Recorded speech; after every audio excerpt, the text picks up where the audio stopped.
All right, button.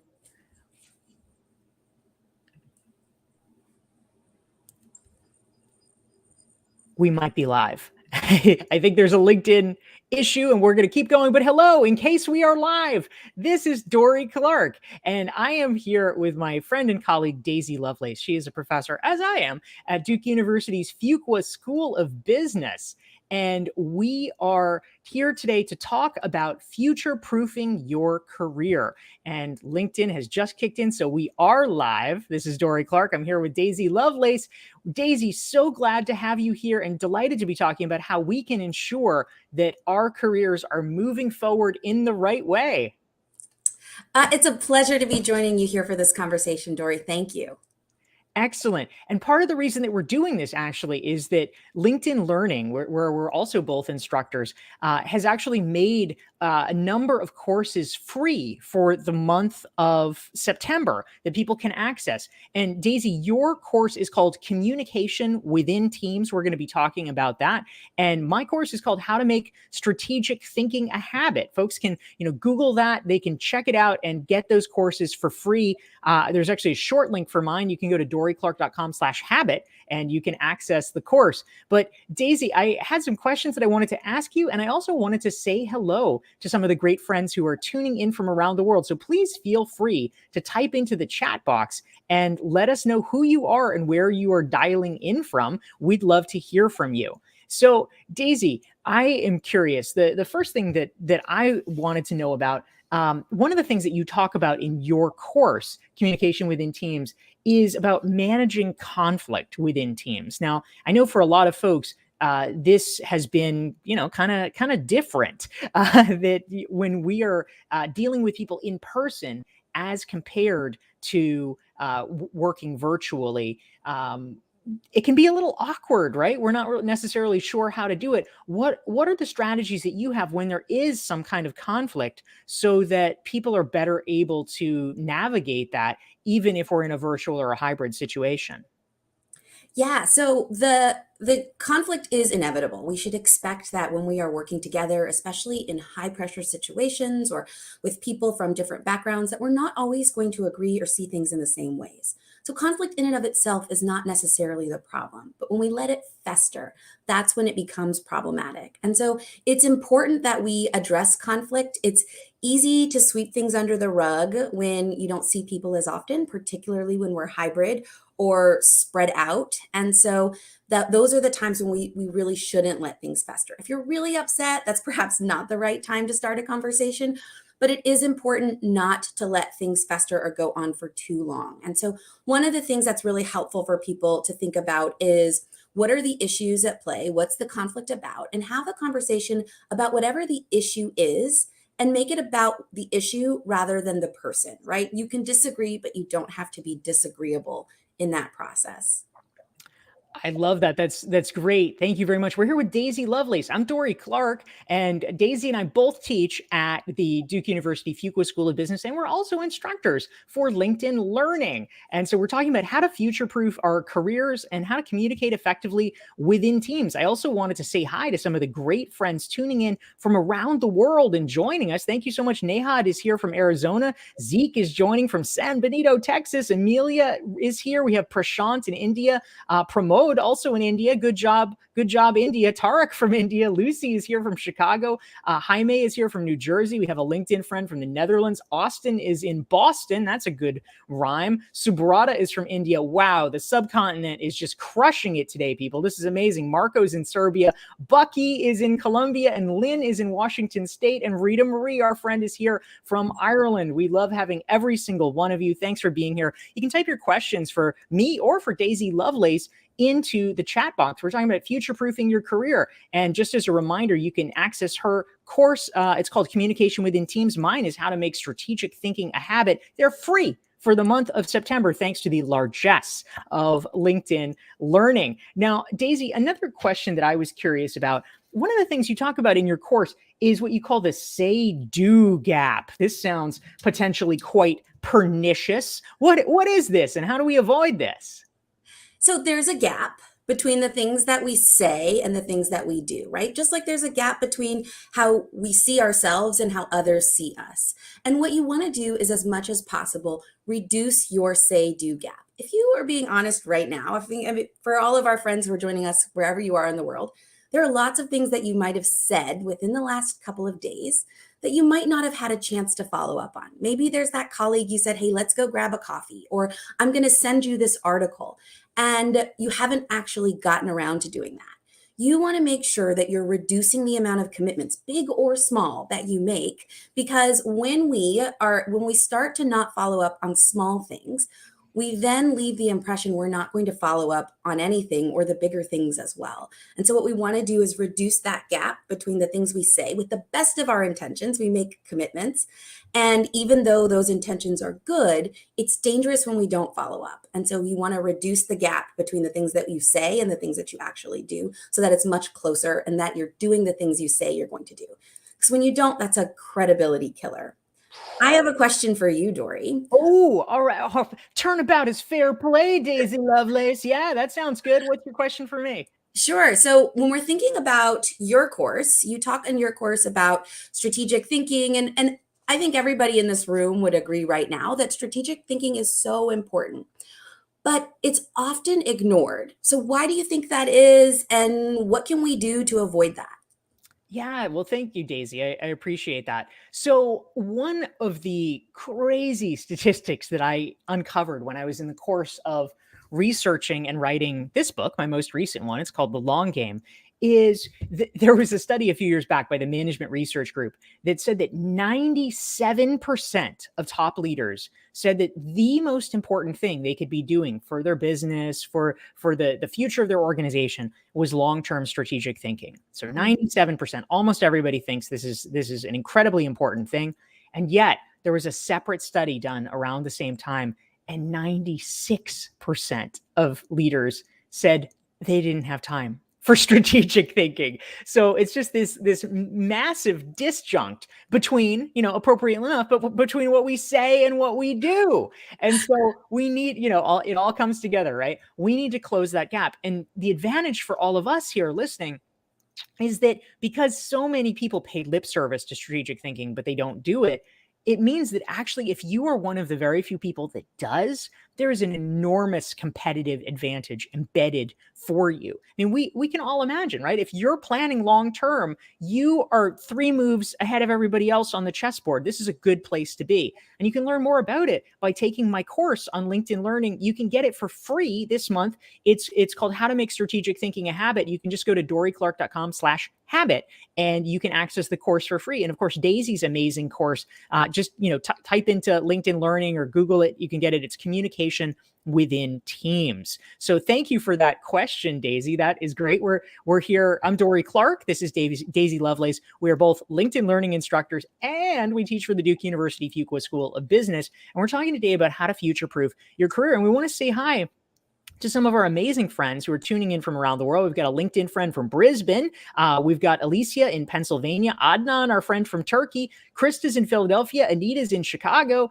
We have Doctora Joelesa from Mexico. Welcome. We've got a LinkedIn friend from Atlanta. Amy's in North Carolina. We have Akanksha from India, another great friend from India. We have a LinkedIn user from the Netherlands. Naomi is in Costa Rica, who is an economic planner. Fantastic. Talking about strategic thinking here. Maria's in Mexico. Jasnoor from India. Lupe from Arizona. Kelly from Boston. Calvin from Charlotte, and many more. We love having every single one of you. Type your questions for me or for Daisy Lovelace into the chat box. Now, Daisy, something that I have been wondering about, are there best practices for high performing teams? Like, what are the sort of rules of thumb we need to be aware of? Because I think for all of us, we want to avoid the dumb mistakes at least, right? We want to at least be able to make our own unique mistakes. What are the rules of thumb that we need to be aware of for creating a high performing team?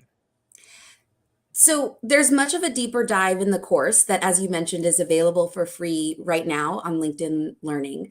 I will say, though, a couple of best practices that you see in high performing teams. One is that they take the time to set expectations and create a team charter. This doesn't have to be a really formal document, but there should be a really clear understanding that's across the board, everyone on the team understands and agrees to in terms of norms. How are you going to collaborate? How are you going to work together? What are our meetings going to look like? When are we going to meet? How often? How regularly do we need to check in? What are the times when it makes a good sense, it's a good practice to send me an email versus when it makes sense for you to pick up the phone and give me a call? Talking through those things, because what I believe is reasonable is probably different than what you think is reasonable, Dory. And if we were to answer a question at the same time, we'd give different responses in how we're thinking about some of these very basic and fundamental questions. And this gets back to the earlier question you asked me about conflict. A lot of times, conflict comes when we make assumptions or we go about doing things the way we want to do them, and then people on our teams do them differently. So, the first thing I would say is take the time to put together a team charter. The second thing I would say is to commit to the process of doing after action reviews. Take some time to, as you are working on a project, check in to see how the project is going. And then at the end of a project, before you start the next one, do a debrief and have a conversation about what was supposed to happen, what worked and why, and what didn't work and why, what we can learn from this, how we can think strategically about what we're going to do next, and then incorporate that into our practice. And the third thing I would say that high performing teams always do is they give each other honest feedback on a regular basis. So if there is something that a teammate didn't do or needs to do differently, rather than keeping that in our minds or having a conversation about it amongst other teammates, letting them know directly that feedback is such a gift. And it's going to only sharpen the individual pieces of the team and make your whole team collectively stronger. This is so great. Thank you. We're here with Daisy Lovelace, professor for Duke University's Fuqua School of Business. That's where I teach too. And we are LinkedIn learning instructors. So we're talking about future-proofing your career. We want to say hi to some of the amazing friends tuning in. Lewis is here from Australia. April is in Omaha. Thomas in Tampa. This is very alliterative. I like it. Maria's in Santiago de Chile. Janet's in the UK. Matthew's in Milwaukee. Bonnie from Pennsylvania. Salisu is in Niger. Rohan is from Panvel? I don't even know where that is, Rohan, but welcome. We're glad to have you. Amit is here from the Swiss and India team. I like it. Talk about cross-cultural.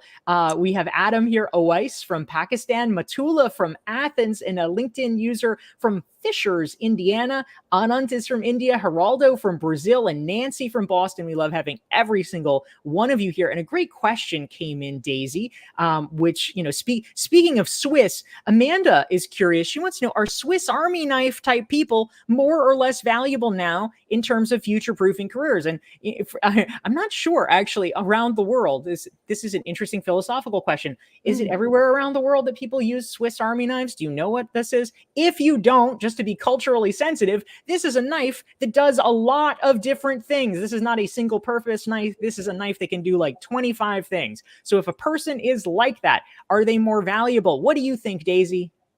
Well, Amanda, I'm going to give you a somewhat dissatisfying answer and first say it depends. What I will say is, depending on the type of role, there are definitely roles where you need deep expertise and you aren't going to necessarily need a range of different types of skills. But for most roles, so perhaps more satisfying, the second part of my answer, for most roles, yes, you want to be thinking about developing your skills in multiple directions so that you are capable of doing lots of different things. At the Duke University Fuqua School of Business, where Dory and I both teach, our dean, Bill Boulding, has coined this idea of us developing triple threat leaders, or leaders who have triple threat capabilities. Like And we put Hugh them in. Jackman, they can sing and dance and act, correct? Correct. Yeah. But instead of singing, dancing, and acting, those three are IQ, EQ, and DQ, right? So you want to have in intellectual intelligence, obviously IQ, that might fall into the technical skills bucket of future-proofing your career. The other two fall into the social or soft skills. So we're talking about emotional intelligence, EQ, and DQ, which is decency quotient. This idea that people want to work with and follow leaders who are decent people, who have a good moral compass, and who are going to do things that are in the best interest of the organization, the team, and humanity. Awesome. I love it. Thank you very much. Dory Clark and Daisy Lovelace here talking about future proofing your career.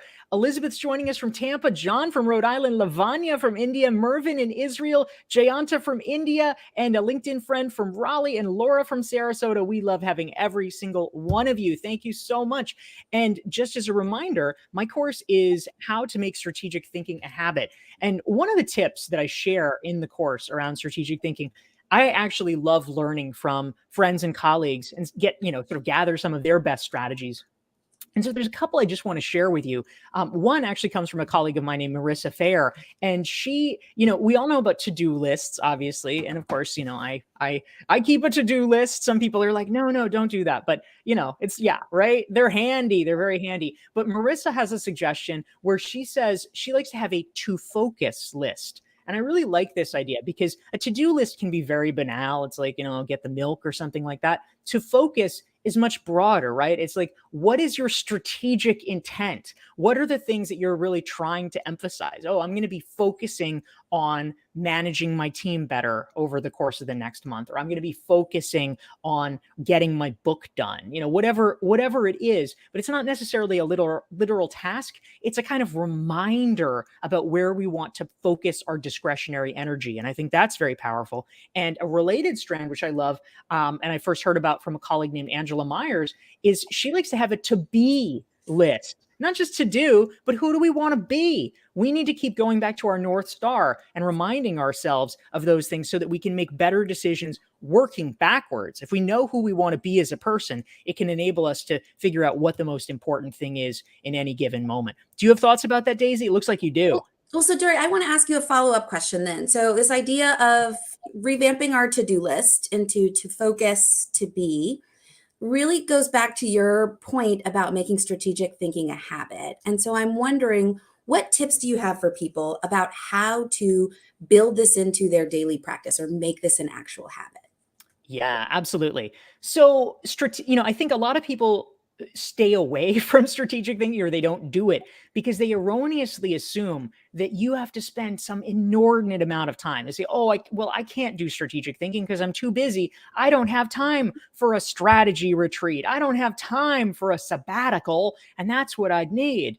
And of course, the truth is, it's a little bit kind of making excuses, right? Because it's true, you need a little time. I mean, you can't be just like running around and doing strategic thinking, but you don't need huge gobs of time.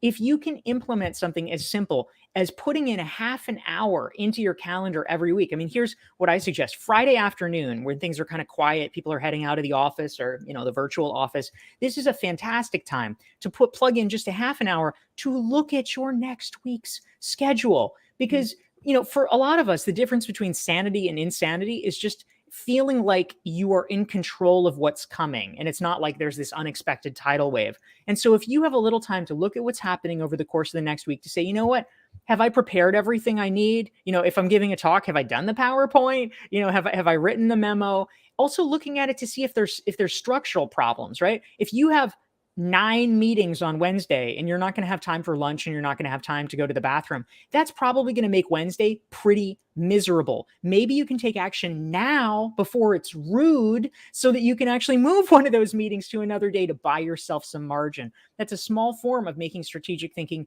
a habit. And of course, with longer intervals, you can do it on a quarterly basis or a yearly basis, but even a half hour a week can make a huge difference. So thank you for asking that question, Daisy.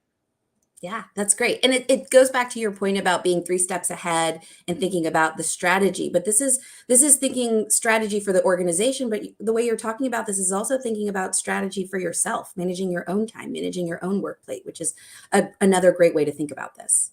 Yeah, I love that. Thank you very much. I'm Dory Clark. We're here with Daisy Lovelace. We teach for LinkedIn Learning, and our courses are available for free this month. Daisy's course is Communication Within Teams. My course is How to Make Strategic Thinking a Habit. We also teach for Duke University's Fuqua School of Business. And a great question, Daisy, came in from Naomi, and she wants to know, what does strategic thinking mean for you as an individual? I'm used to strategies at an organizational level, and of course, there's lots of strategic planning for organizations, but for you personally, how do you apply strategy in your own life, in your own career? Yeah, this is one of the things I talk about in a different course that I teach on LinkedIn. It's called Being an Effective Teammate. And one of the things that I say is you can use some of the same tools that you would use strategically for an organization as you on yourself, right? So a SWOT analysis is a obvious strategic tool that organizations use. SWOT stands for strengths, weaknesses, opportunities, and threats. And what you're doing if you're looking at this at the organizational level is looking at what are your company's strengths, what are your team's threats, what are your weaknesses, what are the opportunities for you to expand or grow, or new markets you could innovate in, or things that you could do differently. I'm saying flip that and use that for yourself individually, thinking about your career. What are your strengths? What are you really good at? What are you uniquely qualified to do? What are your weaknesses? What are things that you're not so good at or that you don't like to do? What opportunities are there for you to advance or grow in your career? And then what threats might there be, right? Are you doing some work that in 5 years AI might be able to replace? And so you want to be thinking about what threats might exist in your portfolio of work, and you want to minimize those threats, maximize your focus on the opportunities, spend more time building out your strengths, and then thinking about where you can find people to surround yourself with that complement your weaknesses. Love that so much. We're here with Daisy Lovelace. Her course is Communication Within Teams. You can Google it, you can check it out. It's available on LinkedIn Learning. And I'm Dory Clark. My course is How to Make Strategic Thinking a Habit. We want to make sure to say hi to some of our amazing friends who are tuning in and joining us. Alicia is here from Massachusetts. We have Tosin from Lagos, Adams in Fort Mill, South Carolina, Patricia from Palm Beach, Manuel from Monterey, Bijashri from Amsterdam, Hamdan from Australia, Mahbube from Iran, and Leela from India. We are so glad to have all of you. And a wonderful question came in, Daisy, that I think is helpful, and it's from Adnan in Turkey, and he wants to know: conflicts are virtually inevitable, but when I'm trying to deal with them, I feel like I'm losing my good personal virtues. Oh, we feel you, Adnan. So how can we actually make sure that we're dealing with conflict in a right way that upholds who we want to be as people without kind of getting dragged into the mud? So what I would say, Adnan, is your concern about how the other person feels, and also the relationships in the long term and how you're perceived. Those are the types of concerns most of us have when we're dealing with conflict. And what you want to do is have a conversation with the person. If you can do it in person, that's great. If not, do it virtually, but try not to put it off as much as you can. Talk through whatever it is that you are experiencing, and then talk about specific behaviors that you're finding problematic and not the person. The big thing with conflict is when people feel attacked, it then can really escalate. And so what you want to do is focus on specific behaviors instead of focusing on judgments or evaluating the people. What do you think about that one, Dory? Yeah, I think that's a really important point, Daisy. Thank you. And yeah, Adnan, it's so difficult sometimes because, especially if we feel like somebody's not playing fair, it can kind of create this struggle where we're constantly obsessed with something, and it's not how we want to be, and it's not how we want to spend our time. I think that, for me, one of the big questions is, is there a sort of higher power? I don't mean God, but a boss, let's say, or HR, that we can appeal to for some kind of help. And if our efforts to work with a person directly are not working, sometimes you do need a third party intervention. Another piece is just making sure that the boundaries are clear. I mean, it's ideal, it's best if you can work, with a person and have it all get along. But if not, try to get as far away as you can. Just like, oh, okay, you're going to do this part and I'm going to do this part over here. And hopefully we actually don't have to do a lot of things together because I hate you. So, for me, the question is like, how do you take yourself out of the firing line so you just don't have to subject yourself to the barrage on a day-to-day basis. So I love the points that you raised, Daisy. If you are enjoying this conversation, hit the like button and hit the share button so that your friends can benefit from it as well. And we have amazing friends who are joining us. We love having all of you guys tuning in. So thank you very much for that. We want to say hi to some of the awesome friends here. What do we got? We've got Som Tuchukwu from Thousand Oaks. We have Waisam from Sudan, Preeti's in the UK, Rita from San Antonio, Leonardo's in Cincinnati, and Vincent's in the Bay Area, and Ray from Newfoundland. We love having you. And this is a great question that we have that came in, Daisy. Amanda is curious, what should you do in your free time during the workday to better yourself professionally? Wow, talk about a growth mindset, Amanda. Great question. What would you recommend, Daisy? Well, the obvious easy thing right now, especially while these courses are free, is to tune in to LinkedIn Learning's unlocked classes that are focused on helping you future-proof your career. But what I would say broadly outside of that, if you don't, or if you've already done that, let's say, is to just spend some time either reading or watching new content, just making sure that you're regularly and routinely putting yourself in the position as a learner. A growth mindset, or the putting yourself in the space where you want to be developing new skills, is a way to make sure that your career is future proof. You are going to rapidly be changing at the pace that everything else is changing if you're building in time as part of your work process, as a habit. As Dory mentioned before, a strategic planning habit. You are strategically thinking about your own learning and development and making that a habit as a part of your practice. So what I would say is build in the time and then make sure you're holding yourself accountable to actually spending that time learning and growing. Yeah, that's really powerful. Thank you. I'm Dory Clark. We're here with Daisy Lovelace. We both teach for the Duke University Fuqua School of Business and also LinkedIn Learning. So you can check out our courses there.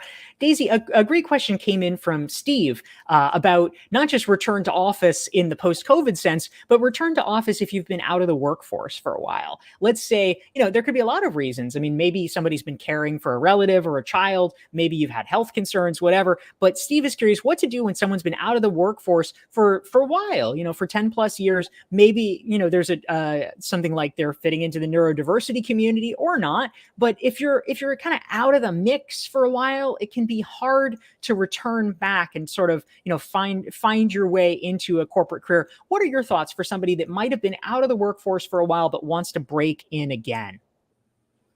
The first thing I would say is that there are probably some mental things for you that might be holding you back. So you want to make sure that you're working through whatever there might be going on in your mind that's telling you not to, whether that might be imposter syndrome or whatever else might be holding you back from your own psychology. You want to address those things, and that's kind of one bucket to focus on. The next bucket to focus on is building out your network, expand your network, start to reconnect with people who are in the workforce, get to know their stories and what they've been up to.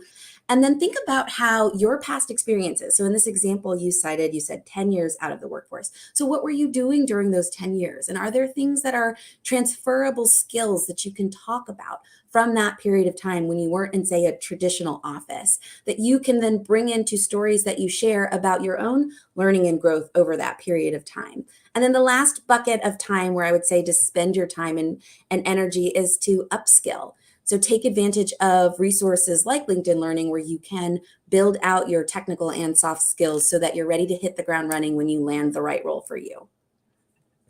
Yeah, that's terrific. Thank you very much, Daisy. And I love the point. I'll just emphasize it as well, that spending 10 years out of the workforce does not mean you've spent 10 years eating bonbons, right? You've been doing things, whether it's self-development, teaching yourself things, maybe you volunteered for charitable organizations, for people who are parents, maybe they've been involved in PTAs or, coaching something. Those are all valid forms of experience. And, if you structure it right, if you explain it right to people, they can understand, oh yeah, I guess that is a leadership opportunity. That is leadership experience, even if it's not corporate leadership experience. And so those are important things to remember. And also the good news is that the labor market here in the US, at least, is still very tight. So this is a great opportunity. People are very hungry for employees, and they may be more likely than they would have under other circumstances to say, hey, you haven't been in the workforce for a while. who cares? You seem great. Like, bring it on. So I think that the deck is stacked in your favor. If you've been enjoying this conversation, hit the like button and hit the share button so your friends can benefit. We have been discussing how to future-proof your career. I'm Dory Clark. We've been here with Daisy Lovelace, and this month our courses are free. Not all of them, but key ones are free on LinkedIn Learning. You can check it out. Daisy's is called Communication Within Teams. Mine is called How to Make Strategic Thinking a Habit. You can go into the LinkedIn Learning site and search for them, or you can go to my short link, doryclark.com/habit. We've been talking about all the ways that we can keep ourselves sharp, keep ourselves fresh, and future-proof ourselves because, GPT-3 and Dolly, they're getting very good. So we need to make sure that we're even better. Daisy Lovelace, what are your parting words of advice for these fine folks? Well, so the one thing I will point out is my course falls in the category of soft skills. And what I would say is soft skills are not easy. Soft implies that there might be some ease that comes with them. But what we're seeing in the trends is that more and more, and particularly for people who want to be in leadership roles, that the ability to interpersonally connect with, motivate, and inspire people is what differentiates those who get selected for those key leadership positions and those who get picked for advancement opportunities. So what I would say is make sure that you're balancing your focus on the technical and the social related skills and spend some time building those things out. Thank you, Dory. What about you? What's your closing thought for everyone? Amazing. Thank you so much, Daisy. It's been great to have this opportunity to chat with you and to share some of our strategies. Well, as we talked about in my courses, how to make strategic thinking a habit. And part of why I think that's powerful, again, is, we often, much like, writing a book or something like that, I think we often build up strategic thinking in our minds so that it becomes this huge mountain. It's like, oh, it's going to take so much time. It's going to take so much effort. I couldn't possibly do it. But it's not like that. It's not like running a marathon where you have to be training for 6 months in order to do it. Really strategic thinking is about a frame shift. It's about, doing the same thing you're already doing, but trying to look at things in a slightly different way and asking slightly different questions. So this is a change that you can make that doesn't require, so much time or so much effort. It's literally just saying, all right, I'm going to force myself for a while. You do have to, sort of concentrate a little bit to, in the beginning, but just like any habit, over time, it becomes easier and easier. It's about asking the right questions. And at a fundamental level, my favorite question to ask ourselves is, what can I do today that will make tomorrow easier and better? So thank you so much for that, Daisy. I'm Dory Clark, Daisy Lovelace. We're so glad to be here. If you are interested in live streams and you want more of them, I'll be back tomorrow, Thursday at noon. Every Thursday at noon, I do a Newsweek live stream show. Tomorrow's guest is Amy Gallo, who is the author of a book about how to work with difficult people. So if you have any of those in your life, tune in. You can just go to doryclark.com/li to follow me on LinkedIn and get notified. And that's noon Eastern tomorrow, Thursday, 9 a.m. Pacific. On behalf of myself and Daisy Lovelace, we are so glad to have you here, and thanks for tuning in.